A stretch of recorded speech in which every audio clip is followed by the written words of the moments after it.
inside SLM today, and he asked a question. He was like, how do I know when it's the right girl? How do I know when she's the one? You know, I've been doing this for a lot of years and I'm not sure. I know things are about timing. You know, for girls it's about timing, choosing the right person, right guy at the right time. And I know that he knows that I talk about, for a guy, it's also about timing as well. Being like, you know, he's getting a little bit older and he wants to settle down and have kids.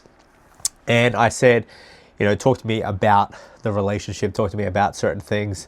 And I know him very well. And I said to you, there'll be one sort of period of emotion that you'll feel. And, you know, instead of being like, it's happened, we were having a look and we were working out that the honeymoon periods only lasted like 4 months, 5 months, and things are starting to really irritate him. Things are starting to not be as well. There's this feeling and lack of understanding and boundary control. And one of the things was that he had set okay boundaries. He had set certain things, but he was feeling as if it was kind of like fizzling out already. And that's not a good feeling to have. The honeymoon period being like, what, 4 or 5 months. And so I said, there'll be a certain time and a certain emotion that you'll feel. And it doesn't come from a neediness perspective. It doesn't come from a certain emotion of lack of scarcity, or there's a certain feeling that I've seen synonymous with really, really good relationships. And that feeling is as if you were talking to yourself. You're just like, Sam, don't fuck this up. Don't fuck it up. And so it's an interesting kind of phenomenon, because you might experience that where a needy guy will say, oh, don't fuck it up. Don't mess this up. This is a beautiful, and it's coming from a scarcity and one-itis.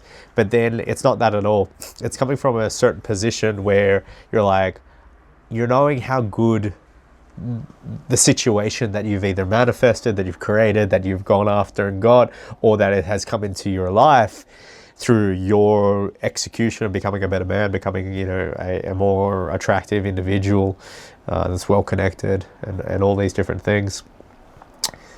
You're just like, don't stuff it up. So it's like a really good opportunity, job opportunity, or it's a really good position, or you're in a flow. For me in entrepreneurship, you're in a flow, and you're like, okay, don't mess this up. This is good. Keep it going. Keep it going. It comes from less of a neediness perspective, and that was one of the things that we found with him. I was like, you'll know the right type of girl when you'll feel like, just don't mess this up. Like, keep it going. Good, you're fine, but just don't mess it up. It's this, instead of being annoyed by it and wishing you didn't have it, the right relationship is like, you will feel a sense of scaredness, because you're like, oh wow, this could be something bigger, longer.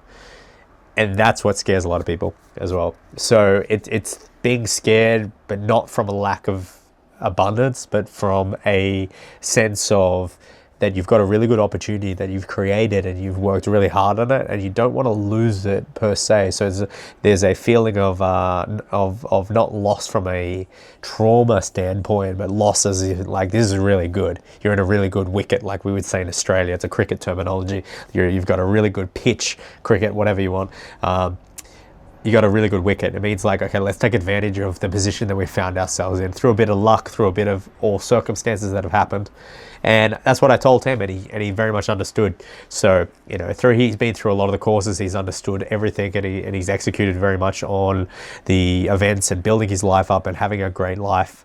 And this girl has come into his life, and now he's unsure whether to do this or that, stay together, keep going for a new one, go bigger or go home, you know.